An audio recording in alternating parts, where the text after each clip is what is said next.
Bueno, la idea de hoy, la propuesta que me hizo Luis, es que hablemos de lo que sería el impacto de la aplicación selectiva en los barbechos, que es algo que es un tema que a mí me apasiona.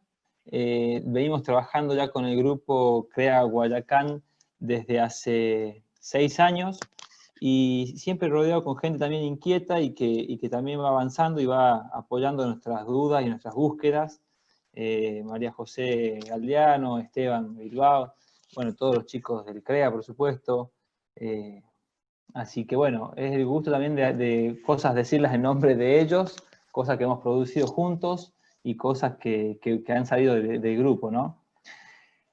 Bueno, para hacer una introducción y por si alguno todavía no ha tomado contacto con la tecnología o no sabe muy bien qué es, básicamente estamos hablando de que hoy existen sensores que son capaces de, según la tecnología que usen, de censar un lote y mediante ese censo determinar la presencia o ausencia de malezas y gracias a toda una parte electrónica coordinar una apertura de un disparo sincronizada con la presencia de la planta. Entonces ustedes se podrán imaginar, este es un sensor avanzando en este sentido, esta es la parte que va censando del sensor, recibe la respuesta de que ahí evidentemente hay una planta y coordina el disparo por una boquilla y una electroválvula exactamente sobre la planta.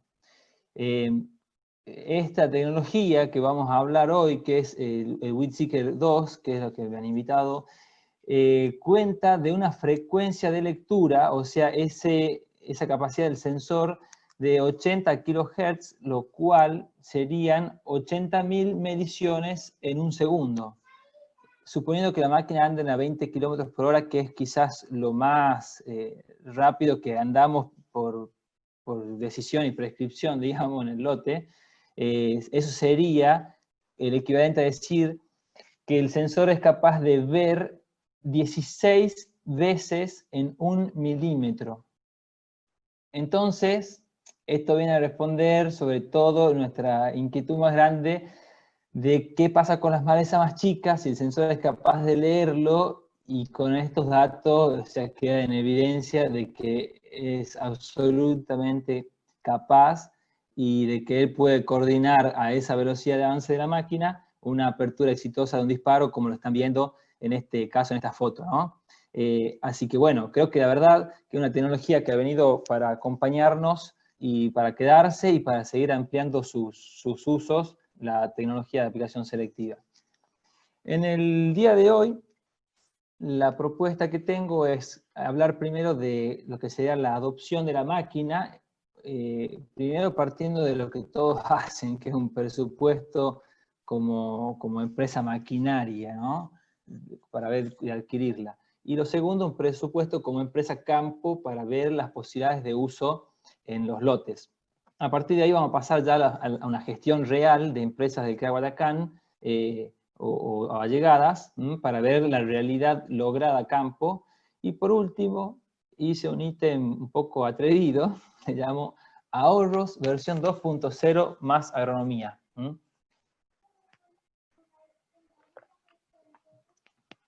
Entonces empecemos. Esto que les muestro aquí es si ustedes quisieran hoy armar un presupuesto para la adquisición de la máquina, y lo que tendríamos que observar más o menos que la empresa maquinaria constaría, supongamos, de un mosquito, en este caso propongo que sea 32 metros, de un WeedSeeker 2, supongamos de 25 metros, no es necesario que todo el ala tenga sensores, entonces uno puede tener una diferencia entre eso, y de ahí tendrá una camioneta de apoyo, casilla, camión de agoteros, varios. Hoy por hoy, o sea, hay ítems que ya los conocemos, como por ejemplo, qué es el gasto fijo de combustible, personal, reparación y demás, por eso no me voy a centrar en eso, pero sí me quiero centrar en la parte de lo que es amortización de esta empresa. Entonces, para que ustedes vean, estamos hablando de un mosquito que puede tener hoy un valor de alrededor de $170.000, y sobre eso tenemos que calcular una amortización, que habitualmente se considera que el valor residual es el 50% pasados 5 años. Ahora, en el segundo ítem, que es la tecnología WeedSeeker, hoy aproximadamente se está dando un valor de $4.900 el metro, redondeando, y lo que tiene llamativo es que es tecnología, entonces nos hemos cuestionado mucho tiempo cómo amortizarla o qué vida residual puede tener. Y ahí es donde nosotros decimos que al ser tecnología, hay dos cosas que pueden determinar el fin de la vida útil y serían la obsolescencia o el desgaste de lo mismo. Y lo más probable es que obsolescencia ocurra primero, porque en el mundo en el que estamos tan acelerado, nunca sabemos cuándo va a venir la siguiente tecnología y en qué aspectos o dimensiones la mejoran, ¿no? Pero lo que es claro, por ejemplo, es que hoy creo que nadie tiene un Nokia 1100 en la mano y aún si lo quisieran comprar no tendría casi valor. Y eso pasa con todas las tecnologías, ¿no? Ahora, lo que también llama la atención es que generalmente las empresas toman este número inicial y se van siempre a un esquema de una máquina grande, de alta tecnología, generando una empresa de publicación de casi $400.000, les llamemos de capital inmovilizado, ¿no? Ahora, lo que yo propongo también es como que hay que aprender hasta dónde podemos estirar ese esquema, porque obviamente que va a incidir en el costo de los barbechos el valor de la empresa y lo que tengo que amortizar. Entonces pongo un esquema de una empresa de media tecnología, llamo, que tiene la posibilidad de comprar, supongamos, un mosquito reacondicionado de 30 metros, como hoy lo venden en varias fábricas. Y lo que tiene interesante, por ejemplo, esta situación es que, claro, uno compra un mosquito que ya está al 50% de su valor residual, y 5 años más tarde solamente va a perder un 15% más, o sea, no, ya está devaluado prácticamente, digamos así, ¿no? Y sin embargo, este mosquito, lo que lo vuelve especial es que tenga justamente la tecnología, que es lo que le va a permitir hacer los barbechos esto. Y bueno, también considerando que no hace falta que ponga 25 metros, puedo poner menos, y ya vamos a conversar en función de qué parámetros. Entonces tengo una empresa que tiene un capital, como ustedes pueden ver acá, de un 57% respecto a la primera. Y aquí es donde yo digo, bueno, cada empresa tiene que pararse a analizar su situación, su superficie, su esquema, si tiene contratistas, si es propia la máquina, para decidir hacia dónde ir. Entonces empecemos con la primera empresa, la de alta inversión, le llamemos. Hay dos cosas a considerar. Una, que va a estar trabajando de a momentos como mosquito y de a momentos va a estar trabajando como pulverización selectiva, ¿no? Entonces, para lograr amortizar el total de ese valor, ¿cuál sería la mínima superficie que debería trabajar la máquina? Entonces, supongamos un valor de, yo puse exactamente el doble al valor del selectivo respecto al valor del mosquito. Y estos valores es un rango que armé considerando lo que vale desde el norte del país la aplicación hasta lo que vale en Buenos Aires y zona sur. Creo que queda todo englobado ahí en más o menos en ese rango de 4,20 a 5,20. Entonces te está diciendo que, por ejemplo, la máquina esta de toda tecnología, trabajando casi 6.000 hectáreas, lograría cubrir la amortización. Ahora lo pongo en otros términos. Yo sé, por datos censados nuestros, que cualquier máquina de aplicación selectiva debiera ser más o menos 650 hectáreas por metro de botalón de trabajo en el año, en la campaña. Entonces quiere decir que esta máquina está posibilitada a hacer 16.000 hectáreas, ¿no? Entonces, si realmente trabaja todo lo que puede, acá tenemos ya un número en dólares por hectárea para la amortización, que es casi $2,90. Y además a esa máquina trabajaría como mosquito. Fíjense que le pongo que el 40% del tiempo va a estar trabajando como mosquito, porque yo prefiero siempre que haya oportunidad usando la tecnología. Si fuera necesario, contratar un mosquito en ocasión, pero no dejar de usar el selectivo. Y bueno, con esta menor superficie trabajada como mosquito, que puede ser, supongamos, el primer barbecho, o el del residual, o el del cierre de surco, el valor de amortización de la máquina es casi $1. Se entiende que el selectivo debe pagar amortización proporcional por el mosquito y toda la amortización de la tecnología, mientras que la empresa Mosquito paga solamente por el mosquito. Ahora fíjense qué interesante, si yo a esto lo llevo a la empresa esa de mediana tecnología. En este caso bajamos de casi 6.000 hectáreas necesarias a trabajar para cubrir a casi 3.000. Con 3.000 hectáreas él ya pagaría el valor de la amortización, la cuota de la máquina, le llamemos, ¿no? La cuota anual de la máquina. Ahora, también lo otro interesante es que cuando digo, bueno, ¿cuántas hectáreas necesito que trabaje esta máquina? Le pongo la misma capacidad operativa, 650 hectáreas por metro de botalón, aunque tenga menos metros, y logro que el valor casi de 2,80, 2,90 lo bajo a $2. Entonces, es muy serio este enfoque, al sentido de decir, bueno, yo hoy no me quedaría sin la posibilidad de adquirir la tecnología, porque tiene grandes beneficios, más bien buscaría la forma de adaptarlo a mi sistema. Y esta máquina, para que se den una idea, con estos metros, puede cubrir tranquilamente un predio, un campo de 4.500 hectáreas físicas de producción.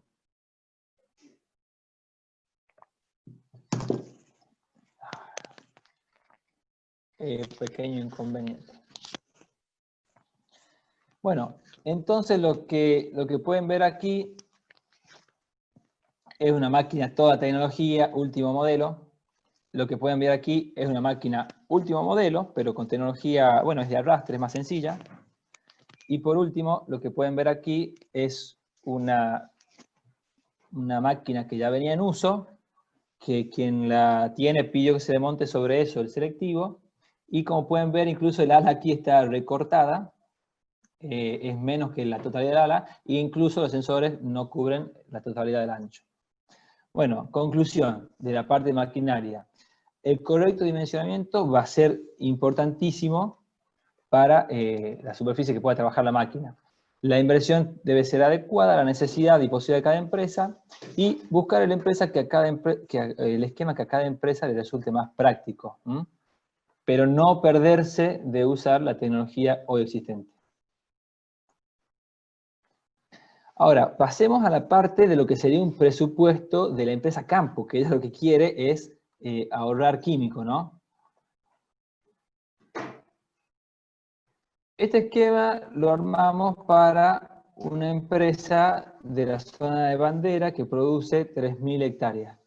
Entonces le pusimos el valor que ellos consideraban la pulverización terrestre, $5, a la selectiva, 9,50, y para tener una referencia de lo que vale el avión, porque a veces también se compara que el selectivo vale más o menos como una aplicación de avión, el avión se paga en Bandera $10. Ahora esa empresa lo primero que hace es dice, bueno, planteemos cuál es mi rotación y cómo tengo ocupado yo el campo durante el año. Entonces ellos tienen un 35% de cultivos durante el invierno, y de eso mayormente va a una soja de segunda. Y de ahí 35% soja de primera, 30% maíz de primera. Está muy buena esta gimnasia porque en definitiva es sentarse para cada cultivo a imaginar, bueno, cómo es el barbecho que ellos harían. Entonces, si ese barbecho disponen del selectivo, ¿cuánto sería el gasto según la dosis o mezcla que elijan, según las malezas que ellos tienen? Y eso para, supongamos, un trigo llega a ser 2 pasadas nomás, pero un barbecho largo de soja puede hacer 4 pasadas, y el maíz que casi se llama más tarde son 5 pasadas. Cuando compara el con selectivo versus el sin selectivo, esta es la diferencia total que hay en dólares, pero ponderando por la proporción de superficie, resulta en esta lista del final que son los dólares por hectárea. Entonces planifica que puede tener un ahorro de $29 por hectárea. Eso mismo, él va a tener que pagar el servicio, porque o sea, la empresa maquinaria corre por un lado, la empresa de servicio corre por otra. Y pone, listo, si yo decidiera entrar con el selectivo, tengo que pagar más cara la aplicación, versus que si entrase con el mosquito. Entonces, él lo que ve es que él gastaría más pagando la máquina, el uso de la máquina. Y como conclusión final, hay un ahorro de químicos, hay un mayor gasto de labores, pero él presupuesta un ahorro de $25 al año. Entonces, respecto al presupuesto de la empresa Campo, creo que disponer de la máquina en los momentos de oportunidad es clave para poder tener el adecuado ahorro de químicos. Hay un equilibrio que hay que entender, que es que si la máquina es propia, a pesar que uno le ponga valor de empresa maquinaria, no tiene sentido dejarla parada en el galpón, supongamos, porque no convenga la aplicación de lo económico. O sea, si bueno, aplico con mosquito y le pones el valor de $8 al selectivo, pero resulta que es propio, o sea que sabes que te estás engañando. Y lo cierto es que la cuota del banco va a llegar tarde o temprano y que los químicos vamos a tener que pagarlos también si gastamos de más. Y bueno, y creo que tan solo el ahorro de fitosanitario, en este caso de los herbicidas, paga la tecnología y que es adecuado pensar que 17 hasta $25 por año se pueden ahorrar. Luis, te voy a molestar con un par de preguntas. Tenemos varios contratistas en el grupo de quienes nos escuchan. Y una de las cosas que normalmente surge en esa charla es, sobre todo cuando quien toma la decisión de compra es un contratista, es cuánto realmente se cobra. ¿Cuál es la diferencia entre una pulverización normal y una selectiva en la práctica? Sé que en el norte hay probablemente los contratistas más grandes de pulverización selectiva estén en tu barrio. Contanos cómo es esa circunstancia, cuánto más o menos se cobra por pulverización selectiva cuando es un servicio. Mirá, lo primero que nosotros en mi grupo trabajamos, y creo que todos tendrían que buscar el mismo camino, es que si uno toma un servicio es porque lo necesita. Y si lo necesitas, no podés matarlo, fundirlo, ni hacerlo desaparecer. Así que creo que tratamos siempre de que los valores sean justos, ¿no? En la zona nuestra también es cierto que hay casos ya de una oferta por volumen de hectáreas, ¿no? Entonces por ahí eso sí cambia. Pero sí es lógico pensar que $8 es un piso y que $10 está siendo hoy un techo. Millón de gracias, súper claro. Por supuesto que después, o sea, puede haber alguna negociación en el medio de que la empresa que pone el selectivo después gana las hectáreas de mosquito también, o se queda haciendo mosquito y bueno, también hace, suma superficie con eso, en fin. Tiene que ser un sistema que a los dos les sirva. Es más, acá también han surgido figuras en la cual la empresa le ayuda al contratista a adquirir la tecnología, a pagar con superficie de trabajo en el tiempo, ¿no? Mil gracias. Bueno, entonces, después de esas dos presupuesto y Excel y análisis de Excel, le llamemos, quiero mostrar un poco de los datos de la realidad de lo que hemos ido analizando en el CREA Guayacán, que como interesante, somos 10 empresas, de las cuales hay 9 máquinas dando vueltas, a veces 10, a veces 8, o sea que tenemos muchos lotes aplicados con posibilidad de compararlo en distintos años y llevarlo a valores reales comparados, ¿no?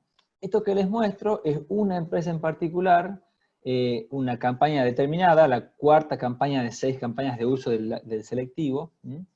Y lo que pueden ver aquí es un gráfico donde muestro hacia la izquierda el porcentaje de gasto en el lote, y en el eje de las X podemos ver la fecha. Entonces, podemos ver cómo, según la fecha, en nuestra zona, el porcentaje de infestación de los lotes es bajo o medio. O, por ejemplo, en el caso nuestro, en septiembre, se produce una cohorte grande de gramíneas que rebrotan, o puede ser borrelia que rebrota. Luego, hacia noviembre, por ejemplo, se producen ya las lluvias y temperaturas, y ahí producen ya las camas de nacimiento de las malezas estivales, llamemos primaverales estivales. Entonces, donde lo que vemos acá es también cómo uno decide entrar al lote con un determinado porcentaje de maleza presente, consciente de su capacidad operativa. O sea, yo sé que este lote entro con 5%, pero al último lote llego con un 55%. Podemos estar hablando acá de lotes de 200 hectáreas promedio, más o menos, ¿no? Entonces, es como que también te interpela a decir, che, no es cuestión de demorarte ni de estar dormido si lo que vos quieres es usar la máquina. Y por otro lado, también te interpela a decir, si vos sabes que va a venir una camada explosiva, apóyate en el uso de residuales, en el uso de preemergentes y demás. Entonces, para este caso, las malezas que nosotros tenemos y que son las que rigen estos razonamientos son principalmente Papoforum, Borreria, Chloris y Tricloris, Urocloa, y ahí, digamos, observamos la camada del top, el top 5, le llamemos, de las más complicadas, ¿no? Entonces, según eso, nosotros vamos a pensar nuestro manejo de uso de herbicidas y de la tecnología. Y lo otro que deduce de acá es que una máquina de 25 metros, que haya hecho casi 14.000 hectáreas, cierra en el número ese que yo digo de 650 hectáreas por metro de botalón. Hay máquinas que hicieron hasta 1.000 hectáreas por metro de botalón, pero con una logística particular de tener un doble mosquitero, doble aguatero, los campos juntos, un mosquito subdimensionado, entonces eligiendo por ahí malas condiciones para trabajar, pero con el objetivo que se llegue a todos lados, ¿no?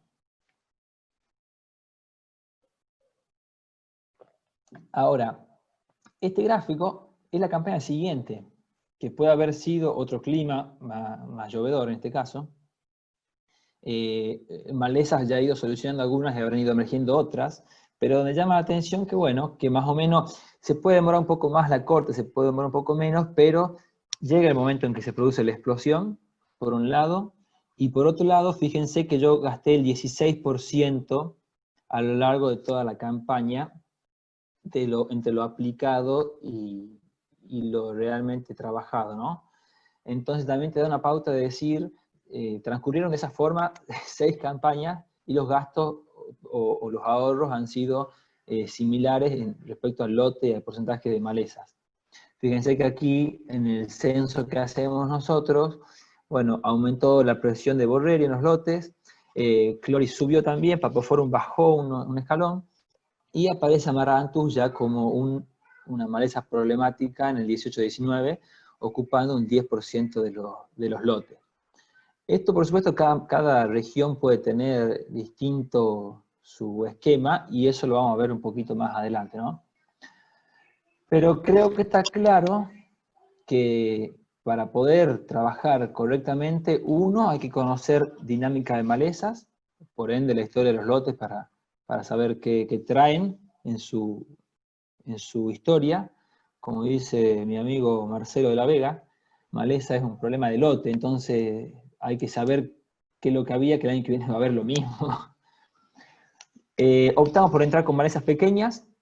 Eso ya es una contradicción a lo que se aprendió en la era del glifosato, donde uno iba en cualquier momento al lote, y es como marcar de vuelta que el tamaño de las malezas sí importa para que el control sea efectivo. Después la interacción con los cultivos de servicio, con cultivos invernales, que modifican la ventana de uso, y también con el uso de los residuales, que también nos hacen que los lotes aguanten un poco más o lo difieren hacia otra fecha al uso del selectivo. Y por último, como conclusión, bueno, la operatividad cerraría en los metros de botalón que dijimos recién, que es más o menos, por ahí otra forma de analizarlo, el 75% de lo que haría un mosquito. Bien, esto que pueden ver ahora, en el eje de la izquierda representa dólares por hectárea, y aquí representa un porcentaje de lotes. Esto es que yo a cada lote de producción de CREA Guayacán le puse un valor, o sea, cuánto gastó realmente en el manejo de herbicidas de todo el cultivo, ¿no? No es solamente barbecho, porque para nosotros es desde que empieza el primer barbecho hasta que se cierre el surco, porque es la película completa, realmente creemos que es la forma de analizarlo, no podemos dejar fuera el cierre de surco. Y lo que podemos ver son 2 campañas de uso del selectivo, una que tocó seca y una que tocó más llovedora, y donde las 2 curvas de arriba son los 2 años de los lotes que no tuvieron selectivo. Y las 2 curvas de abajo son el mismo año, pero con selectivo. ya sea que tuvo una pasada, dos pasadas o tres pasadas. Eso ya hay una cuestión agronómica de que cada uno decide, bueno, si el lote es problemático, seguramente voy a preferir entrar 3 veces para solucionar el problema. Y si el lote es light, le llamemos, bueno, quizá la pasada es cosmética, paso una vez, porque no tiene sentido asperjar el producto en todo el lote, pero no es tampoco una urgencia, le llamemos así. Ahora, entre esas curvas, la primera conclusión que sacamos es que el mínimo, la mínima distancia, supongamos entre el año húmedo y cualquiera de estas dos curvas, para todos los estratos de lotes promedio, baratos o caros, digamos así, es un ahorro de $13. Y como máximo ahorro verificado, o sea, la máxima distancia entre estas curvas, estamos hablando de 22 hasta $28. De vuelta, esto te pone ya un marco a decir, bueno, depende de tu manejo, de tu forma de analizar el lote, de si el lote venía con problemas o no, de todo ese sistema, depende de tu posibilidad de ahorrar dólares, le llamemos así, ¿no? Así que bueno, se imaginan que este gráfico nosotros ya tenemos de 5 campañas, y donde ya hay lotes que capaz que un año tuvieron 4 pasadas selectivos, se solucionan problemas, y el año siguiente capaz que tienen solamente 2 pasadas, o una pasada y media. Uno ya puede ir priorizando situaciones en las cuales mandar el selectivo. Ahora, el porqué de estos números es el resultado de nuestro sistema de manejo. O sea, nosotros tenemos una rotación habitual de un 55% de soja, 45% de maíz. Si el invierno nos permite la posibilidad y es húmedo, tenemos un 20% de trigo, o un 5% de girasol, más o menos. Nuestro periodo de lluvia está concentrado de octubre a mayo. El uso de la aplicación selectiva, más o menos, como lo vieron ahí, está entre agosto y enero. Y logramos pasar en los lotes entre 1,7 a 2,5 veces por hectárea. Mientras que el mosquito es de 2,5 a 3,5, complementaria con las pasadas de selectiva, ¿no? Entonces, llegando al último ítem de mi presentación, es que propongo este ahorros versión 2.0. Antes de entrar al ahorro versión 2.0, si te parece, Luis, hacemos una mini rondita de respuestas. Hay algunas cosas que están interesantes. Si no es mucho, si no es mucha molestia, cortamos un segundito y contestamos Sí. algunas preguntas. Pregunta Hernán Mora, ¿cuál es el porcentaje del lote que se termina aplicando versus lo que se aplicaría en una cobertura total? Creo que el último slide, el anteúltimo slide lo mostraba, pero contanos, aprovecho la pregunta de Hernán para hacerlo extensivo en términos generales, en tu experiencia, de cuál sería el ahorro razonable que uno debiera imaginar a la hora de pensar una pulverización selectiva.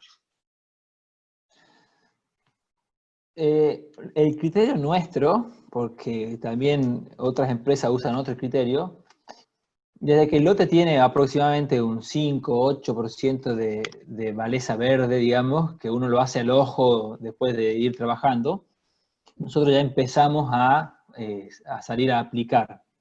Y termina, como decía en el último slide, lo pongo para atrás, a ver, termina a lo largo de la campaña aplicando 2.300 hectáreas de 14.000, o sea, se aplica un 16%. Si consideras que pasaste 3 veces, bueno, te sumará un 45%. Pero eso es lo que más o menos aplicamos. Ahora, si la máquina es propia, probablemente tiene sentido eso de con el 10% ya ir largando. Si la máquina es contratada, algunos deciden esperar que se termine de uniformar esa camada de nacimiento, que a veces te da un 15%, 20%, y recién ahí largar. También hay que tener en cuenta otra cosa. O sea, a veces no es que hay más nacimientos, o sea, siempre con la era del glifosato, que como glifo mataba todo, por ahí no aprendimos a ver esas cosas. Pero ahora que se hicieron muchos trabajos en dinámica de emergencia poblacional y eso, se nota que son bastante marcados los pulsos de nacimiento, ¿no? Entonces a veces no es que el lote tiene más nacimiento, sino que la misma maleza fue creciendo, ocupando más espacio, y por ende generando mayores aperturas y mayores gastos de producto. Entonces, por eso es que también digo, no hay que dejar que la maleza se escape, no hay que darle tanta cancha, digamos, tanta carrera, más vale desde pequeña nomás irla sujetando. Buenísimo. Otra pregunta, nos pregunta Luis Dowling, y ya somos una pandemia los Luises en esta charla. Si la deriva es un asunto preocupante o no en pulverización selectiva, y en tu experiencia, ¿cuáles son los picos que mejor funcionan en estos sistemas? Te la hago cortita, pero porque ahora viene la parte agronómica, digamos, o sea que ahora hablaríamos de esa parte. Pero el objetivo, el objetivo de este tipo de pulverización no es el mismo ni por cerca de la de mosquito, ¿no? Entonces trabajamos con gotas mucho más gruesas. Si ves las tarjetas te parece un aire inducido, más gruesa incluso, y más cantidad, porque es un chorro instantáneo y preciso y tiene que caer sobre la maleza. No queremos generar gotas finas que puedan derivarse hacia el costado. Y la verdad que yo lo apunto como un tema de sustentabilidad a favor de lo social y del operario, que bajas muchísimo el riesgo de deriva. Deriva física por gota. Y de ahí que tenés la posibilidad de trabajar con ingredientes activos o formulaciones de mayor calidad para reforzar ese tema. Entonces vos mismo en tu campo, teniendo un cultivo sensible, teniendo soja, por ejemplo, y teniendo hoja ancha en el lote del lado y teniendo que barbechar, podés elegir algo de baja volatilidad, supongamos un fluroxipir, y no irte a otro producto de mayor riesgo. O sea, quizás tenés que asumir desde la parte de los químicos un mayor costo, pero el riesgo lo reducís casi a cero. Acá imagínate que en esta zona hay alfa, hay girasol, hay algodón, todo durante el periodo de barbecho y mayormente no se registran inconvenientes. Genial. Otra pregunta de Lucas Bursaco, nos pregunta si en tu experiencia, al final de las campañas, la pulverización selectiva genera una pasada más o más pasadas a lo largo del ciclo de barbecho. ¿Cómo anda Lucas? Mirá, es un sistema, o sea que vos vas a ir decidiendo a tu necesidad como lo veas. Sí te diría que quien tiene la posibilidad, sí, capaz que pasa una vez más, pero el objetivo de esto es solucionar problemas. Yo no me gusta el abordaje de ahorrar dólares, porque esa es la consecuencia. El objetivo es solucionar problemas. Entonces, si vos decides que para solucionar un problema tenés que pasar una vez más, y pasar una vez más. Así también como a veces hemos decidido cambiar el posicionamiento de un residual, y bueno, lo modificás. Genial. Lisandro Yáñez nos pregunta en tu zona qué proporción hay de equipos sobre contratistas y cuántos sobre productores. Que si tenés estudiado alguna relación en cuanto a balance. No lo sé, pero gracias a Dios, digamos, sí hay varios contratistas acá, pero son, digamos así, esquema de contratistas fieles. No es el contratista que anda pasando ahí por la ruta y vos levantás la mano y va a entrar a hacerte una hectárea. Es un contratista que tiene que haber un consenso con la empresa, un compromiso de ambas partes, de superficie, de cumplimiento, de forma de pago, y etcétera. Pero acá, rápidamente te puedo decir 30 contratistas, o sea, hay. Genial, buenísimo. Pregunta Fernando Carmona si el sistema permite trabajar de noche. Esa te la ahorro yo, sí, se puede trabajar de noche. Nos están haciendo una pregunta desde España, de la Universidad de León de España, o sea que ahora te metí un montón de presión. Y la pregunta es vinculada a qué tan fiable es la tecnología. Me parece interesante la experiencia que ustedes tienen allá en el NEA, va a poder servir de referencia, y cuáles son los costos de mantenimiento de la tecnología. Lo primero que hago hincapié es que estamos en un sistema. O sea, parece que es una tecnología de insumo de que uno va, se compra la máquina y la máquina funciona. Y te aseguro que no es así. Entonces, la fiabilidad muchas veces viene de que los errores que se han cometido han sido por desconocimiento o por largar la máquina como si fuese que uno ya la sabe usar sin cuestionarse algunas cosas y sale mal. O sea, me pasó de ir a campos que la acaban de comprar, estaban por aplicar para amarantos, que es un semejante problema en soja, al día siguiente querían sembrar y la aplicación estaba mal hecha. Entonces, no es un problema de tecnología, sino de aprender a usarla, de aprender a meterla en el sistema y de aprender qué usos uno le puede dar. Ahora, la tecnología ya tiene 6 años, las dos que están disponibles en el mercado, 6 años de uso, o sea, tienen más años, pero creo que son absolutamente fiables. Hay que Buenísimo. saber usarla y hay que saber que la primera vez no va a salir bien, seguramente. Buenísimo. Nos preguntan con qué velocidad de viento máxima has trabajado y sin perder calidad de aplicación. Bueno, mirá, por cuestiones operativas hubo momentos o años que decidimos trabajar con 20 km/h de viento sin inconvenientes. Después uno verá si por ahí modificar el sentido del tránsito según el viento, o verá si elegís qué producto elegís, eso seguro. Y con Grupo APC trabajamos bastante. Grupo APC es un grupo que trabaja sobre coadyuvantes. Es muy notable la diferencia también del agua sola versus el agua con antideriva y con coadyuvantes. O sea que tenés toda esa posibilidad de ayudar a la gota que llegue al blanco. Con 20 km/h no debías tener problemas, no como tu situación habitual de todos los días, pero sí como cosas que se hacen. Buenísimo. Nos pregunta Mauricio Carrera, ¿por qué no hablas o por qué no se nombran botalones completos con pulverización selectiva? Ahí les puedo dar una mano yo. Hasta la aparición de Weedseeker 2 existía una limitante muy fuerte en la cantidad de peso que agregábamos a los barrales. Recién Weedseeker 2, por el cambio en los materiales que se utilizan, nos permite aspirar a instalar barrales completos. La máquina más grande que se ha instalado en la Argentina tiene 36 metros y se están instalando, 40 metros en un botalón de fibra, y ya hay varias de 36 y algunas de 30, algo que era impensable en la generación 1, donde nos topábamos con el límite de los 28 metros y se ponía muy difícil. Así que probablemente las fotos estén vinculadas a eso, a que recién el año pasado empezamos a poder instalar barrales llenos.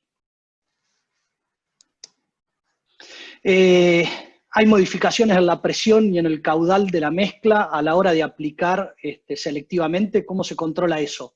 Iván Regali. ¿Querés responder vos o querés?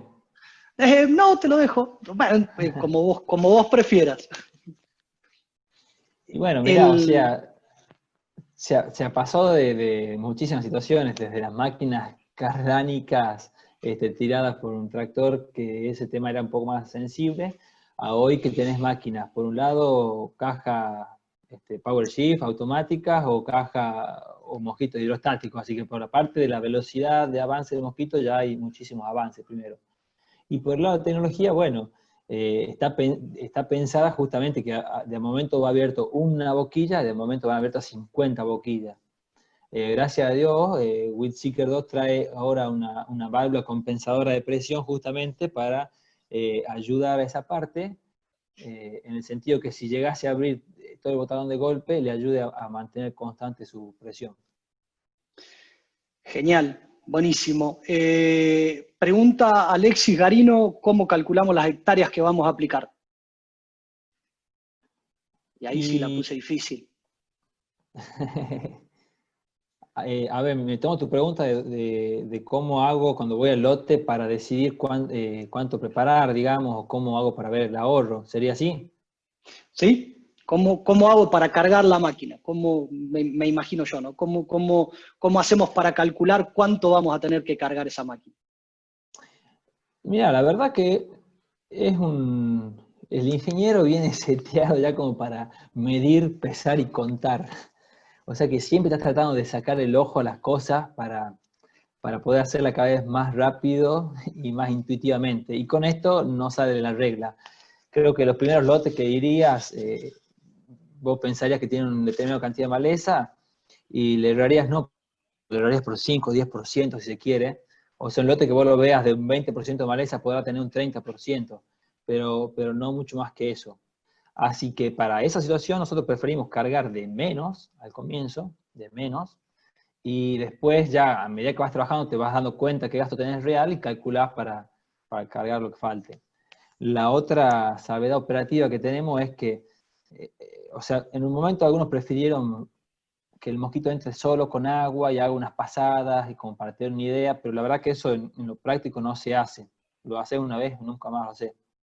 Entonces sí hacemos como práctico lo que te digo de cargar de menos, o de que la orden contemple 2 o 3 lotes de situaciones similares. Entonces donde el mosquito al terminar un lote pasa con el mismo caldo al lado y ya tenés la posibilidad de calcular en más superficie y reducir la posibilidad de error.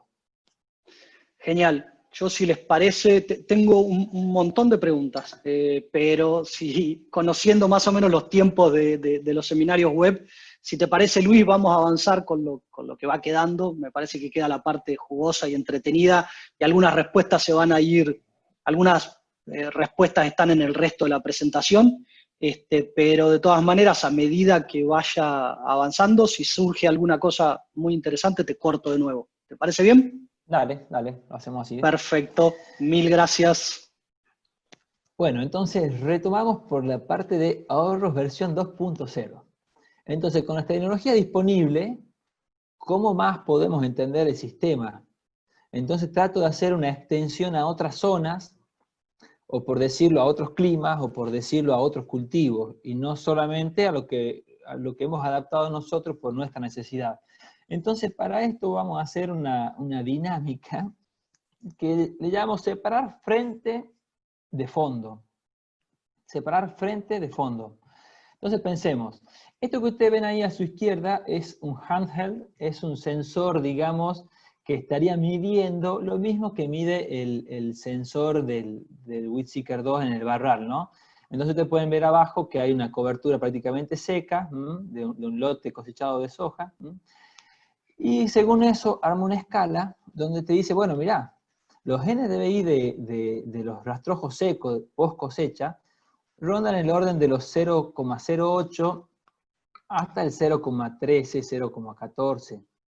De ahí, si el rastrojo está mojado, por ejemplo, puede subir un poco más ese NDVI, hasta 0,16. Entonces, estaríamos diciendo que cuando yo calibro la máquina, cuando yo seteo el trabajo que quiero hacer, cuando yo lo pienso al lote, tengo que estar sabiendo que esos colores de la base no quiero aplicar, o sea que ese es el fondo del cual yo no quiero que la máquina aplique. O sea que la máquina, si quiere, sería como un pensamiento matemático, esos valores de NDVI no los va a aplicar. Ahora, ¿qué sí quiero que aplique? Serían el frente, ¿no? Entonces, bueno, fíjense, tengo una verdolaga, por ejemplo, que según el tamaño puede medir 0,16 de índice verde, o más adelante una verdolaga grande hasta 0,76 de índice verde. Tengo equinocloas que puede medir 0,34, tengo, supongamos, un cloris estresado 0,17, el mismo cloris no estresado 0,27. Bueno, son valores de NDVI medidos con el sensor. Y sí, queda claro que a situaciones de malezas muy pequeñas, según cómo calibramos la sensibilidad, puede decir, bueno, che, es muy parecido al suelo. Por lo cual nosotros preferimos en esas ocasiones, tirar un poco de más y no que me quede una maleza sin leer, por ejemplo. Ahora, al año siguiente, empezamos también a medir, bueno, cómo serían esos NDVI en cultivos en pie. Sobre todo en los invernales, que son las mayores consultas, decir, che, yo tengo cultivo de servicio, tengo cultivo de invierno, pierdo por ahí la ventana de aplicación del selectivo. Entonces, fíjense que transitando, bueno, esto es como los surcos y esto es perpendicular a los surcos, da casi lo mismo la medida, pero fíjense que un centeno que nos cierra el surco da 0,41. perdón, esto todo es 0, fíjense que en la cabecera donde se superpone sube hasta 0,5. Avena que no cierra el surco, 0,45. Bueno, cuando sí cierra el surco ya sube hasta 0,67. Entonces, lo que se puede hacer en esta situación de trabajo es decir, bueno, ahora este es el fondo, el color de base que yo no quiero aplicar, que son estos valores de índice verde. Y tampoco quiero aplicar, supongamos, estos valores de índice verde, que es cuando el cultivo recién se implanta, y en los invernales que son lentos hasta el primer mes y medio, tranquilo, ¿no? Si quieren, por ejemplo, existe una aplicación que se llama Canopeo, que uno transitando el lote te da más o menos una sensación de cuánto de verde. Fíjense que esta sería la foto de un trigo, y esto es cuánto de verde tiene el lote. Entonces sirve, yo lo estuve analizando, sirve como para estimar a campo un poco de qué sería el NDVI, y si puedo trabajar con el selectivo en esa situación o no. Fíjense que acá un NDVI de 0,5 en el Canopeo daba 50, que acá un NDVI de 0,4 en Canopeo daba 43, y una avena cerrada surco daba 70, 75 en el handheld y 87 en el Canopeo. O sea que por ahí sería una aplicación de celular que nos ayudaría. Entonces, le pongo acá como, o sea, seguramente todo el NDVI lo entienden desde otros sentidos, desde el monitoreo que realizan habitualmente. Entonces acá, por ejemplo, ven una soja recién sembrada en enero, cómo va creciendo su índice verde, ahí ya tiene un 0,4, ahí ya estamos en un 0,6, llegando a 0,7, en el estadio ya cierre surco y reproductivo R3, R4 llega hasta un 0,9, y después ya se seca y se cosecha y vuelve el barbecho a su estado de 0,1 hasta 0,2 de NDVI. O sea que nosotros con las imágenes satelitales ya estamos acostumbrados a usar NDVI, es lo mismo, es la misma fórmula, es el mismo razonamiento. Ahora fíjense que en los cultivos de invierno, esta es una imagen ya de julio, arranca más lento, los valores que alcanza no son nunca tan altos como una soja de verano, llega como máximo ahí, es un 0,8. Sí, por supuesto, el entresurco, el espaciamiento afecta a eso, ¿no? Pero bueno, como diciendo, es la misma herramienta, pero abocada a un uso diferente. Eso es lo que es el sensor del WeedSeeker, ¿no? Entonces, fíjense, por ejemplo, vamos ya a las situaciones de campo. Esto es algo que nos toca a nosotros, por ejemplo, hoy. Cosechamos maíz y salimos con los lotes bastante sucios. En esta situación no podríamos, o no nos resulta conveniente ni práctico usar aplicación selectiva. Entonces, como esto es un sistema, caben muchas preguntas. ¿Por qué salimos tan sucios? ¿Se hizo bien el residual a la siembra? ¿No se hizo residual? ¿Qué residual se usó? ¿Vale la pena alguna aplicación pre-cosecha? Etcétera. O si fuese el caso que esto sea un cultivo de servicio implantado al vuelo. Pero en estos casos, en definitiva, nos toca poner a cero el lote para poder empezar a trabajar con el sistema. A veces nos pasa, y de vuelta es un sistema, si la cosecha no es muy prolija, o si el híbrido ha tenido mucho vuelco, o caída de espiga, lo que sea, pasa que después de la primera reseteada del lote, se viene la segunda reseteada, porque el maíz guacho, por ejemplo, crece mucho, rápido, y ocupa una gran cantidad se hace un gran verde, entonces bueno, resulta que te hace de maíz guacho un gasto capaz que de 40% el lote. Después uno decidirá si conviene o no, si conviene resetearlo o no, pero como diciendo, son las situaciones a las que nos exponemos. Ahora pensemos que ya logramos tener el lote limpio, y ese es el fondo entonces, ¿no? Eso es lo que yo quiero no aplicar. Entonces, muy fácil, el frente sería, por ejemplo, esa malva. Entonces, eso es lo que trabaja el selectivo en los barbechos, distinguiendo el frente, como digo yo, del fondo. Seguramente de ese maíz puede haber también amarantus como maleza complicada, también la podemos trabajar tranquilamente. Amarantus tiene varias camadas, bueno, uno decidirá si usar un residual en qué momento, o si pasar con el selectivo en qué momento. Y el objetivo va a ser implantar el cultivo de soja y llegar con una soja limpia a la siembra. Ahora, como veíamos en el satélite, eso es una soja que puede tener 0.25, 0.3 de NDVI. Entonces, ese es ahora el nuevo fondo. Y esto que estoy comentando son cosas que nosotros no le hemos trabajado porque no la hemos necesitado, porque la máquina está ocupada en otras labores, digamos, ¿no? Pero que por eso digo que son los nuevos ahorros que hay que también meterlos en el sistema. Yo con este lote limpio, con un índice verde de 0.25, supongamos, puedo tener esta situación, escapes de Urocloa. Donde está la Urocloa, que va a ser también Urocloa más soja si se quiere, el NDVI ya sabemos que va a ser 0,4, 0,5, o sea que el color del frente, 0,5, es mayor que el del fondo, que es 0,25. Entonces en ese caso la máquina iría aplicando solamente sobre los manchones de Urocloa, y no sobre la soja. Puede pasar también que tenga Alepo, lo cual también lo hace más fácil porque además es voluminosa, crece hacia arriba y con más facilidad todavía puedo determinar esa diferencia de color. Ahora fíjense que un sistema, esto que les muestro aquí sería Amaranthus,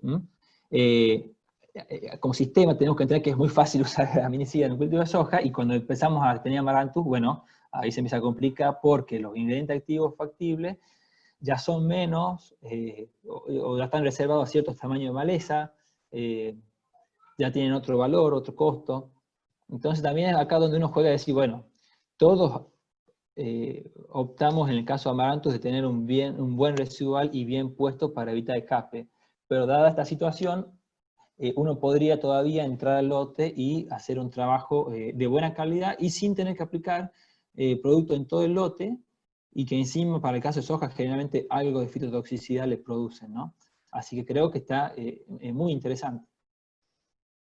Ahora, esta situación que ven acá, por ejemplo, se da muchísimo en Salta, en el norte, que capaz que la soja ahí está en un estadio de B8 o B10, todavía no cero surco, y sin embargo los Alepos, que allá crecen catalpa, como se dice, muy rápido, muy mucho, generan una diferencia de altura bastante importante, lo cual nuevamente nos está permitiendo, mediante alguna calibración, trabajar solamente aplicando el Alepo, que sería el frente, y olvidándonos de la soja, que sería el fondo. La soja, supongamos, llegamos a cosecha, sin problema. De vuelta, esto no es un uso que nosotros lo hagamos, pero porque no tenemos necesidad, pero sí jugar, digamos, con este esquema de decir, bueno, si la soja seca es el fondo, el frente podría ser podría ser un Amaranthus, y si viene la máquina no te quedan muchas opciones, o sea, uno tendría que tener pensado de antemano qué hacer en esa situación. Quizás acá, o sea, todavía existen los carpidores, la gente que junta a mano, pero en otras partes del país no están disponibles, no son fáciles de conseguir, o de ese tipo de trabajadores. Entonces, bueno, uno tendrá que pensar, uno, si va a meter la máquina, y dos, bueno, si la va a meter, ¿para qué lo deja florecer y semillar? O sea, es un manejo que se puede llegar a tener en cuenta. Esto es un lote real, no es el montaje, es en Salta en estos momentos, hay muchísimos lotes así.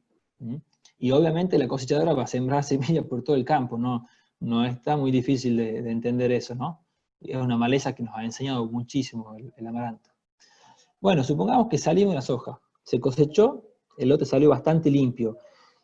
Y acá cabe, esta situación en la que estamos nosotros también ahora, cabe muchísimo razonamiento, porque empezás a decir, bueno, así como existía el chorrito de zipper, ahora existe el chorrito de glifo, y vos decís, bueno, realmente es una pregunta, ¿para qué pongo en banda total glifosato en esa situación? Si yo veo que no hay malezas a nivel general y simplemente hay algunos escapes. Entonces, es una pregunta que nos hacemos hoy, supongamos que tenemos serraje en los lotes, decimos, bueno, ¿qué hacemos? Ponemos mesulfurón, supongamos, solo, finés, cualquier residual ahora, pensando en el esquema de cultivos, por supuesto, y a los días paso solo con el selectivo a controlar los escapes, eso.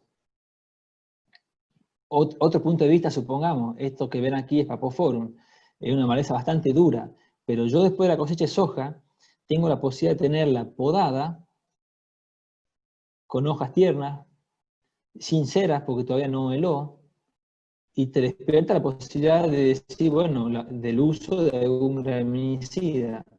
Ahora, recién este año tenemos graminicidas registrados para barbecho, ¿no? Y probablemente antes los ingenieros nunca nos preguntamos si podíamos hacer un graminicida en abril, mayo, por lo costoso que era y porque era traído de los pelos.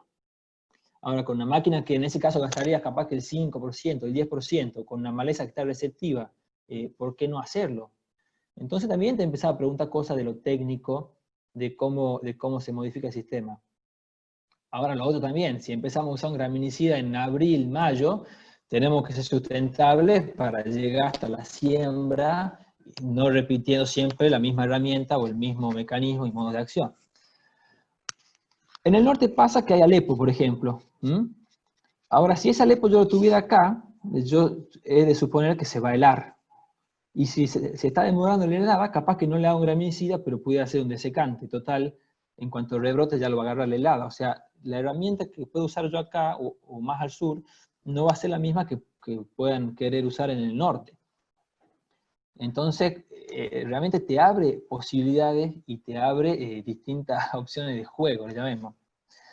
Lo que sí está claro es que un sistema, entonces, si yo ese Alepo estoy queriendo ir a un trigo, y bueno, tengo que tener programado, ni bien cosecho, qué voy a hacer con ese lote para poder ir a un trigo y entrar limpio al trigo, y no arriesgar el cultivo, que en definitiva es nuestro deseo, producir y cosechar, y el mejor competidor de la maleza es el cultivo, sin duda. Este esquema que les pongo acá es algo que se da en el sur. Son los trigos que hoy tienen una bolsa y que tienen ryegrass. Una bolsa también sale bastante por arriba del trigo. Si ese trigo tiene un índice verde de 0,3, 0,35, tiene la calle abierta todavía, sé que no es más que eso. Donde hay una bolsa, el índice verde sería 0,5, 0,6. O sea que el frente es mucho más verde que el fondo, y yo voy a estar pudiendo aplicar solamente sobre estos manchones, llamemos, o sobre el ryegrass, con las herramientas que me permita hacer dentro del cultivo. La idea va a ser al final de todo lograr salir limpio de los cultivos y en algún momento entrar limpio ya al cultivo que sigue en la rotación. Algunos ejemplos más como para dejar también no solamente la idea de frente y fondo, sino la parte agronómica. Si vamos al maíz, bueno, Alepo, el maíz, también las opciones técnicas por ahí hay que repensarlas. Hoy existen maíces PowerCore en list que podríamos usar Aroxifop, Galan, pero también existen maíces CL y el Arsenal o la familia de ellos trabaja muy bien sobre Alepo a determinados tamaños. Conocido de muchísimos años Nico Sulfurón, pero bueno, todo eso es un esquema de manejo donde yo vaya usando productos y no repitiendo siempre lo mismo. Nos pasó con el Rocloa este año, es un problema, realmente asfixia el maíz no puede avanzar sobre eso, pero bueno, también habría herramientas si fuese maíz PowerCore en list, o si fuese que se puede usar algún desecante como glufosinato de amonio. Así que, en fin, hay posibilidades que nosotros quizás no la hemos precisado o no hemos tenido tiempo o la máquina no estuvo disponible y por ende no la hemos trabajado tanto y la hemos concentrado mucho en el barbecho, pero que yendo a otras zonas, creo que es una ventana que hay que explorar y que al explorarla le va a dar mayor posibilidades de uso y mayor velocidad de amortización del equipo, que es a lo que finalmente queríamos llegar, de poder adquirirlo y poder pagarlo, ¿no? Con Amaranto sería mucho más fácil las opciones dentro del maíz, porque tenemos toda la gama de hormonales y bueno, y algunos quemantes también, así que creo que se simplifican los manejos. Y bueno, saliendo ya entonces de todo ese juego, lo saco también a sus zonas, a pensar cómo sería para ustedes la posibilidad de ahorrar. Entonces, supongamos que esto, bueno, es porcentaje en el gráfico que yo mostré antes, el mismo gráfico de antes, pero supongamos que la misma escala lo voy a usar en dólares, ¿no? Entonces, supongamos, este es mi gasto en dólares por cada barbecho a lo largo de toda la campaña. Y yo puedo tener un promedio de 75 dólares más o menos de gasto en total de herbicida de toda la campaña, incluido el cierre de surco. Ahora fíjense, por ejemplo, esto es un número conversado con Esteban Bilbao, cómo sería en el sur, por ejemplo, los números de trigo cuando hay problema de maleza, se pueden disparar los manejos hasta 55 dólares. Podría ser por ryegrass, nabol, salama negra. Ahora, misma zona, girasol, podría irse hasta 70 dólares.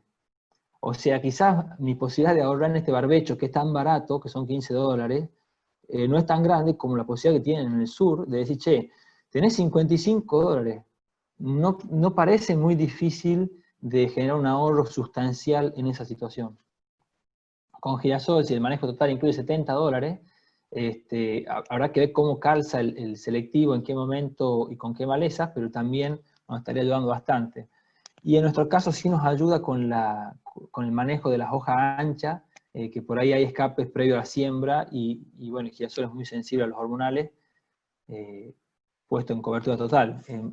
Solamente en selectivo cambian las reglas de juego. Y bueno, después pensando ya en lo que sería la soja de maíz, esta es la época de las gramíneas que rebrotan, de amarantos que empiezan a hacer, entonces también ahí ya la posibilidad de ahorro tenés capaz que menos que el trigo. Bueno, va a depender, digamos así, del cultivo, de la fecha del barbecho y de la maleza. Pero, digamos así, en este gráfico quiero mostrar que según dónde están los problemas de cada zona, es donde va a estar la solución y la posibilidad de ahorrar. En el NOA y NEA está bastante documentado que hay 25 a 30 dólares de incremento de costo por malezas problemáticas, y son los que nosotros vamos a tratar de reducir. Bueno, haciendo ya un pantallazo final y yendo hacia lo último. Es evidente que esto es un sistema que incluye, por un lado, lo que hablamos hoy de la tecnología, los sensores y las electroválvulas, pero todo esto necesita fitosanitarios, o sea, herbicidas que trabajen correctamente. Si empezamos a trabajar mal y empezamos a despertar las resistencias, la máquina no va a servir de mucho. Estamos de acuerdo que está atado a la parte mecánica de que es una pulverización, o sea que hay presión, hay caudal, hay boquillas, tipo de gota y demás, hay viento, hay consideraciones climáticas. Pero también hay que entender que, bueno, sigue habiendo cuestiones de labranza que nos pueden ayudar, siempre pensando todo esto, que el objetivo final es la maleza. Y los cultivos de servicio que han venido a acompañar al sistema, quizá no es tan fácil hacerlo tan extensivo, pero sin duda que es una ayuda grande. Entonces cada vez que vemos esto, bueno, ya miércoles, ya no nos gusta pensar que podríamos estar no tirando en todo el lote y lo tenemos que hacer a veces por falta de disponibilidad de máquina, ¿no? En este caso puede ser, está todo seco, puede ser que esté reponiendo únicamente un residual. Pero bueno, sí, ya es difícil imaginarse los manejos sin el selectivo. Esto que les muestro aquí, bueno, 3 grandes amigos míos, entre ellos ahí Daniel Fada, es Papoforum, y como diciendo, a ver, no siempre es cuestión de darle masa con el químico.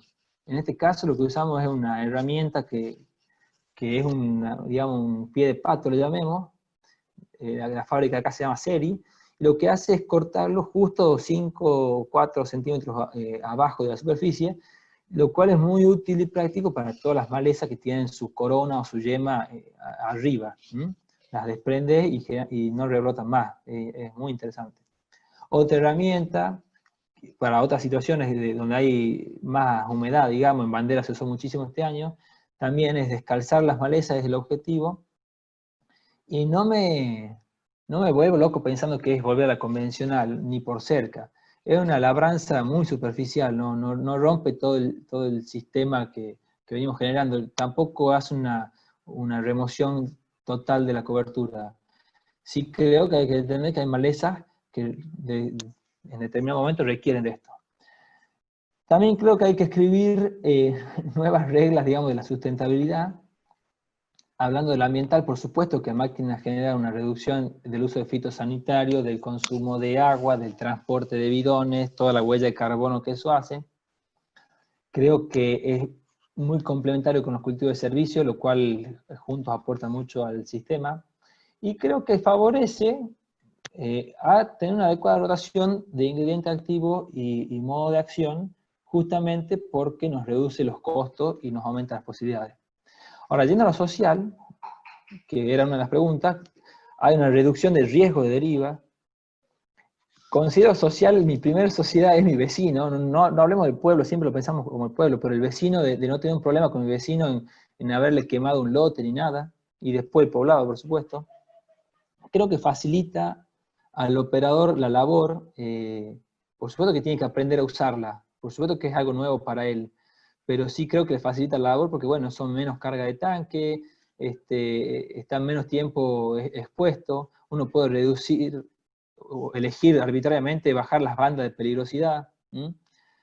También al ingeniero lo considero algo social, le devuelve su capacidad de ingenio y de plantear manejo y soluciones según el caso, y no siempre teniendo que decidir por la presión económica como el factor determinante. Y ahí hay interrogantes, o sea, la legislación algún día contemplará que no es lo mismo hablar de esta aplicación que de una manota total, como no es lo mismo el avión que el mosquito.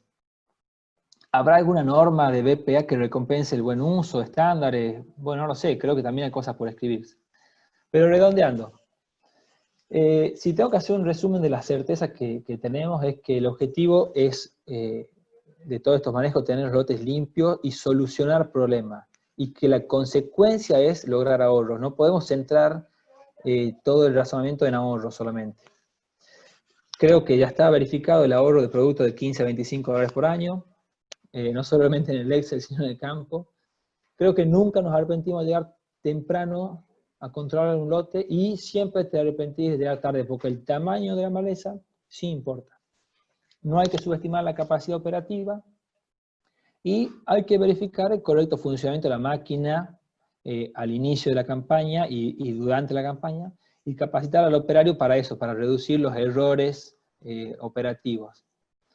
Creo que también pensar en sistemas, si hace falta alguna labor mecánica y está la posibilidad, bueno, o de elegir herbicidas adecuados, no dejar de lado los preemergentes residuales, no todos son postemergentes, así que creo que eso lo tengo como ya súper aceptado y avalado en el grupo también. Ahora, como interrogante, sí, hay cosas. No sé qué pasará con la resistencia a herbicidas y hasta cuándo la tecnología esta será útil. Costo de tecnología permiten usar más número de activos. También es cierto que, como le decía Lucas, por ahí aumenta la frecuencia de aplicación, y si no incrementamos la rotación de productos, bueno, pues vamos a estar generando un problema. Tenemos que tener una relación adecuada y balanceada de los preemergentes y los postemergentes. ¿Qué pasaba con los barbetes? O sea, por ejemplo, ahora el Latium Super sale ya con registro en el barbecho, y eso es una buena noticia. No sé si las restricciones a los cultivos, el periodo de carencia y demás va a ser el mismo en un selectivo que en un total. Supongamos los que hacen poroto en el norte, o los que hacen especialidades, o alimentos para el consumo directo, o qué sé yo, maní y demás. Así que eso son dudas. ¿Qué pasará con el incremento de la cantidad de máquinas en los campos? Si se van usadas correctamente o no, ¿quién va a acompañar ese aprendizaje? ¿Cómo se va a hacer? ¿Cómo se va a fomentar la evaluación, la decisión, el control? Todo eso hay que trabajar bastante. Y por último, si se producirá información útil y comparable a un ritmo más acelerado. Calculen ustedes que nosotros hace 6 años que trabajamos y seguimos teniendo cosas para probar, para descular, para razonar. Cada año viene distinto de barbecho y te abre otras opciones. Así que bueno, también cómo podemos ayudar a facilitar este proceso, cómo nos preparamos para recopilar experiencias y demás. Sin duda, que esta herramienta nos recordó que los sistemas son dinámicos y son complejos, y que tenemos que seguir analizando, probando y ajustando nuestras posibilidades a cada sistema de producción. Bueno, eso es todo. Muchas gracias por la atención. Bueno, millón de gracias, Luis. La verdad que súper jugoso, y tengo un listado de preguntas que bueno, va a estar divertido. Ahora vamos a ver, en la cancha se ven los pingos. Una pregunta bien interesante de Ramón López. Pregunta si encontraste o te imaginás alguna maleza que solo la hayas podido combatir gracias a la pulverización selectiva. O sea, si si hay alguna maleza que diferencie la tecnología por el resultado y no solo por los costos. Hola Raymond, ¿cómo te va? Mirá, nosotros por ejemplo Papoforum, que era un problema enorme, lo hemos podido sacar de muchos lotes gracias a la tecnología. Alepo, en campos muy específicos, lo hemos podido reducir a la mínima expresión, pero en contrapartida, por ejemplo, Borreria la mantenemos a raya, no tenemos el apoyo químico como para no sabemos matarla todavía. Gonfrena se redujo muchísimo, o ya quedó afuera. Y también nos dimos cuenta que muchas veces las malezas son problemas, son culpa nuestra, muchas veces, porque por ejemplo, en cuanto le apuntamos a Papoforum como objetivo, Clori desapareció. O sea, Clori, que era más debilucho, quedó fuera del sistema. O sea que muchas veces los problemas están porque o le mezquinamos la dosis justamente pensando en cosas económicas y no pensando en cosas de manejo. No sé si te respondo. Genial, esperemos que sí. Pregunta Sebastián Zábate, los productores están usando la estrategia de sumar un residual en la mezcla de aplicación selectiva, y si están viendo resultados en eso. También es una pregunta mía, ¿qué pasa con aquellos residuales que estaban prohibidos en realidad estaban pensados como residual, y que ahora, al aplicárselo únicamente a una maleza que lo va a sintetizar, ¿qué sucede? Ya no se comportaría como un residual. Bueno, Seba, ¿qué hace? Primero, de técnicos como vos, como Marcelo de la Vega, como Daniel, tenemos mucho para trabajar y yo me saco muchas dudas con ustedes, porque también uno va aprendiendo que hay propiedades de los residuales que son, por ejemplo, poemergentes. Entonces, supongamos el arsenal súper conocido hoy en día, lo usamos como pre-emergente, pero como post-emergente también. Yo aprovecho si tengo un Papoforum nacido para usar el arsenal como graminicida. Ahora hay productos que tenemos que seguir conociendo cosas. Atracina es un quemante, y si yo tuviera la camada de nacimiento de bejuco que todavía no tenga una hoja verdadera, con solo atracina puedo matarlos y frenarlos. Entonces, por un lado, sí puedo usar en la mezcla del selectivo residuales. Hemos usado mucho imazapir, imacetrapir, hemos usado, bueno, mucho atracina, mucho fluoxacin, que si bien en un momento del año es un residual, en otro momento lo usamos como el PPO que es, ¿no? Ahora, la misma pregunta, pero de otro análisis, nos hace entender, decir, si son residuales y son preemergentes de la maleza, ¿por qué los ponemos en diciembre ante las hojas y la camada fue en noviembre? Entonces tenemos que empezar a manejar situaciones también donde vos digas, bueno, poniendo en noviembre corro el riesgo de que no sea perfecta la incorporación, pero sabiendo que los escapes, supongamos un 20%, los puedo manejar con el selectivo. Entonces difiero la presión que hago sobre el postemergente y sobre el preemergente. Es un concepto también que Osvaldo Figueroa lo expuso mucho y que hay que analizarlo. Bien. Tengo a alguien acá en el chat de preguntas que pide los derechos de autor. Esteban Bilbao nos pregunta si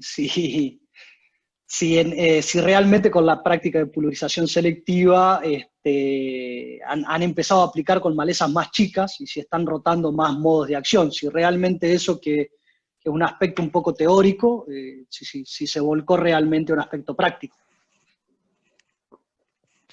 ¿Qué hace Esteban? Sí aplicamos con maleza más chica, eso seguro que sí. Ves pocos lotes escapados.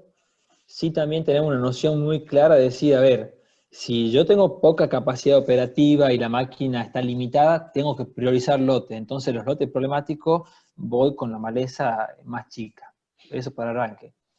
Ahora, en cuanto a la posibilidad de ingrediente activo, y hay un par de mezclas que se han vuelto como un clásico, o sea, de glifosato hormonal y graminicida, por ejemplo. Pero sí le buscamos la forma de cómo evitarla o cómo no hacerla siempre. Si es una pregunta que queda todavía en el aire, decir, bueno, si estamos incrementando el número pasado de graminicida, Entendemos que es sobre distintas camadas de nacimiento, sobre distintos individuos, pero también entendemos que es aumentar la presión de selección. Así que bueno, hay que buscarle la vuelta. Hernán Mora nos pregunta si han hecho algún trabajo en virtud de sectorizar más, no solamente el abrir o cerrar, el pasar por donde está la maleza. A ver si yo lo entiendo bien. La búsqueda de reducir no solamente el costo de ahorro de químicos, sino también el costo de combustible. ¿Se han hecho algún ensayo al respecto?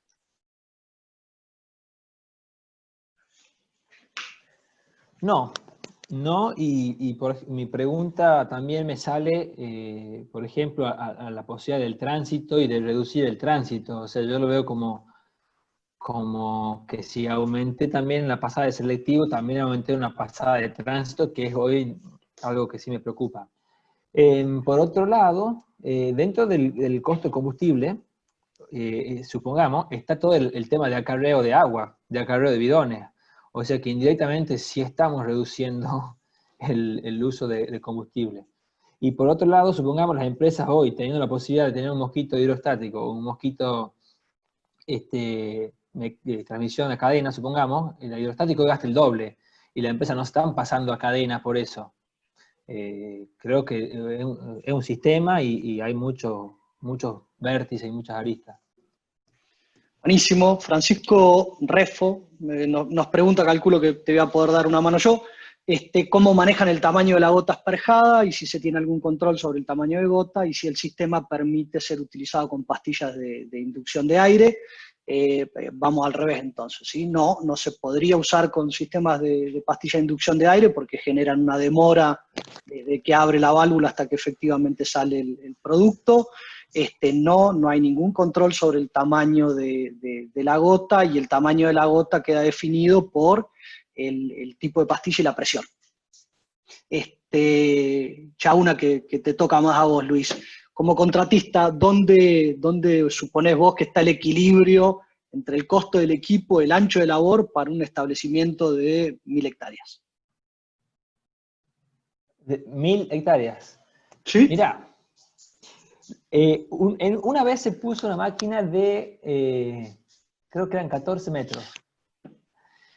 El mosquitero se quiere morir, o sea, va por la huella y la vuelve mirando de costado así, ni piloto le hace falta, pone la rueda en la misma huella y va por ahí. Probablemente el equilibrio está en decir, bueno, ¿cómo hacer para tener más de 1000 hectáreas? O sea, tu vecino no le interesa, o está en tus posibilidades de salir y hacerle algo para el vecino. Creo que hoy el equipo, el más estrecho, es 15 metros, lo más estrecho. Pero si vos dijeras, por operativa tenés que poner 8 metros, no la veo. No la veo porque vas a transitar el campo, lo vas a pisar entero, no veo que sea un equilibrio eso, seguramente que no es un equilibrio. Te diría que mínimo 15 metros. Buenísimo. ¿Cuántas hectáreas hacen en un día aproximadamente? No, depende por supuesto del ancho del botalón y demás, pero el mosquito hace el cálculo, o sea, la velocidad más común a la que andan es 16 kilómetros, y te aclaro que la velocidad que uno debe escoger no es un impedimento de la tecnología que sea lenta para leer. Supongamos, hoy WheelSeeker 2 podría andar hasta 40 kilómetros por hora y coordinar perfectamente la lectura con el disparo. La limitante está en que el botalón vaya estable y no vaya saltando o no vaya moviéndose demasiado en las puntas, porque eso sí haría errar los disparos. Entonces, a partir de que vos digas, bueno, 16 km por hora por el ancho de botalón que tenga, y calcular que la efectividad debe ser 0.8, 0.9, porque ni siquiera paras a cargar. Hay veces que trabajas todo el día con una sola tancada. Genial. Nos pregunta Javier Mijail si hay alguna limitante en el tamaño de la maleza para aplicar selectiva, tanto en malezas grandes como en malezas chicas. Yo conozco la limitante de maleza chica, son 2 centímetros cuadrados, lo que puede ver un WheelSeeker 2. ¿Tenés experiencia vos de malezas grandes? Mira, hay que sacarse de la cabeza que esto no es un mosquito. Por ende, si lo comparas contra el mosquito va a parecer que es un defecto, pero no es su defecto, es su virtud. O sea, la virtud de esta máquina es que puede hacer un disparo localizado un sifonazo de soda, le llamemos, que caiga sobre la maleza. Si vos tuviese una maleza muy grande, pueden pasar varias cosas. Uno, que esté tan cerca del pico a que no llegue a abrir el abanico y no llegue a mojar o a hacer gotas suficientemente buenas. Ese sería un caso. Y el otro caso, que como son abanico plano, podés estar generando el típico choque de un solo lado y que del otro lado quede verde. Ahora, si vos tenés una maleza grande y tenés un producto sistémico, vas a solucionar buena parte de eso. Si tenés grande y haces un producto de contacto, es como que va a quedar en evidencia todo su defecto. Pero hemos hecho malvas de 80 centímetros con selectivo, sí hemos hecho. Subís un poco el botalón, para sortear el inconveniente de la altura y de la apertura del abanico. Quizás subís un poco la dosis y anda. No hay un problema. Genial. Nos pregunta Pablo Juárez, como contratista, si es preferible tener una máquina dedicada a selectivo y otra para aplicación normal, o si es preferible tener una máquina multipropósito. ¿Qué tal? Va a depender, por supuesto, de la dimensión que debas trabajar, pero yo me llevo la premisa de que siempre que el selectivo pueda trabajar como selectivo, que trabaje como selectivo. Si no te da el tiempo para que ese mosquito haga las dos cosas, entonces listo, acompañarlo con otro equipo de pulverización total. Pero si vos crees que te damos tiempo, lo harías con uno solo. Es cara la tecnología como para tenerla al vicio parada. Y ahí también aprovecho, Luis, recalco una cosa que nosotros también hemos ido aprendiendo. Generalmente, como toda la maquinaria que tenemos, uno va 10 minutos antes que ponerle en marcha para empezar campaña, y a veces te perdés una pasada de barbechos por no tener lista con antelación. O sea, si los barbechos y la cosecha empieza en abril, uno ya en marzo debía dejar la máquina preparada. Porque tus ventanas de ahorro, o sea, son específicas, delimitadas y demás. Si vos por no tener la máquina disponible para trabajar, perdiste esa ventana, bueno, perdiste una posibilidad de ahorro y de amortizar la máquina, etcétera.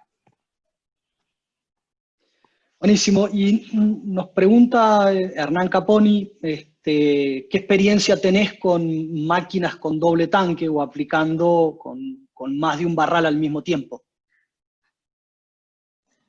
La primera máquina que llegó al grupo, que era un Weedit de arrastre con doble tanque, doble bomba y todo, hizo trabajos muy buenos, pero lo cierto es que no se replicó la experiencia del grupo. O sea, las otras 9 máquinas las compraron con un solo tanque, una sola bomba.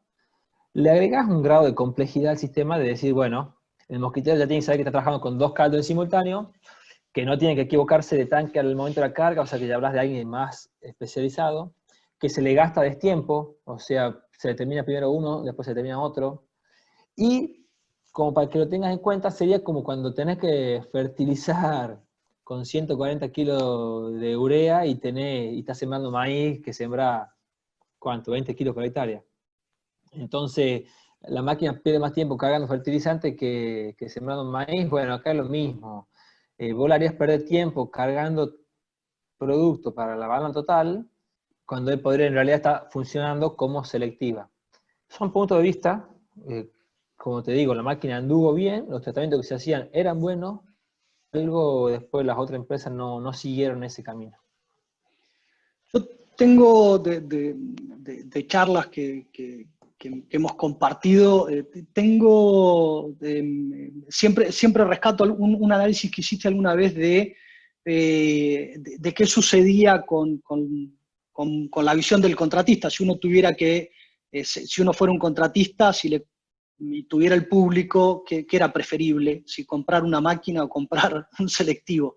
Y siempre rescato por muy interesante ese análisis, y sé que hay varios amigos que son contratistas y que por ahí puede ser interesante tomar ese análisis tuyo. Bueno, se lo cuento un poco, era justamente la inversión que tiene que hacer la persona. Fíjense en los números que pasamos en la primera diapositiva. Tener un selectivo es casi como tener 2 mosquitos en cuanto a costo. Entonces, él podría estar haciendo el doble de hectáreas, digamos, trabajando y metiendo, y un trabajo que lo sabe hacer porque lo viene haciendo hace 10, 15 o 20 años. Entonces selectivo, que es algo que tiene que aprenderlo, que le va a llevar un tiempo aprender y demás, y que vale el doble para él en su capital inmovilizado, no debiera estar parado ni derrochando tiempo en otra cosa. Es así, así lo pienso yo. Y si no, voy y me compro 2 mosquitos nomás. Genial. Yo creo, me quedan varias preguntas en el listado de preguntas. Hay un montón, creo que las hemos ido resumiendo, al menos hemos tratado de poner las que son más representativas de las preguntas de todos los demás. Me acaba de entrar una pregunta, Ignacio. Vivian, ¿cuál es la mejor manera de medir y evaluar el control de las malezas después de la aplicación selectiva, ya que a veces el equipo no llega a leer y a aplicar a todas las malezas? No sé si tienen medido alguna estimación de error o si tienen experiencia respecto a escapes con pulverización selectiva debido al equipo. Mira, el otro día conversando, tenían como el parámetro de que el equipo tenía un 5% a 8% de error, más o menos, ¿no? Yo no lo tengo medido así, de esa forma, pero sí te das cuenta que mayormente los lotes quedan muy bien, muy bien. Y después que también hay que entender cuál es la secuencia que vos vas a hacer, porque a veces uno elige no leer ciertas cosas. Supongamos, te hago un caso. En el norte, soja cosechada, empezó a nacer soja guacha, ¿cierto? Soja voluntaria, como le dicen. Y el Alepo ya está grande. Bueno, yo trataría de que el selectivo pase sin leer la soja y aplicando solamente al Alepo.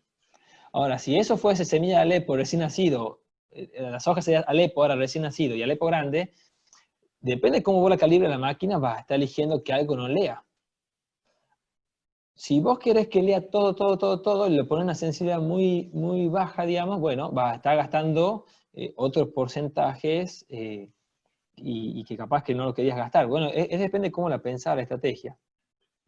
Y la otra parte de refuerzo es que yo tengo una de las empresas que está muy bien dimensionada y yo veo que ellos, por ejemplo, hacen una pasada de selectivo en agosto, le van piola, y cuando llegan a noviembre tienen 2 pasadas selectivos con una diferencia de 15 o 20 días.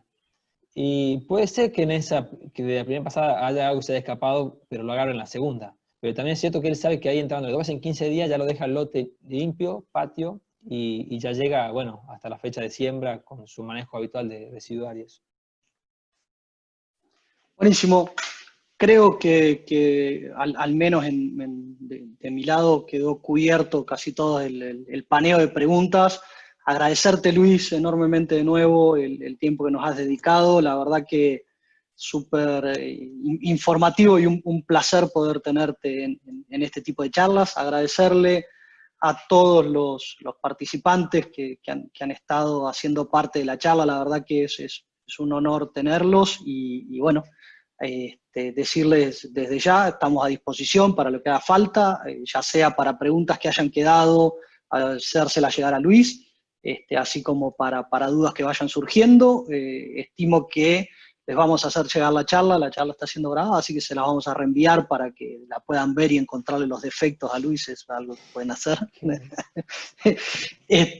Pero bueno, millón de gracias y nada, a disposición de ustedes. Luis, un millón de gracias, un placer tenerte de nuevo con nosotros. Bueno, muchísimas gracias, un gusto, ¿verdad?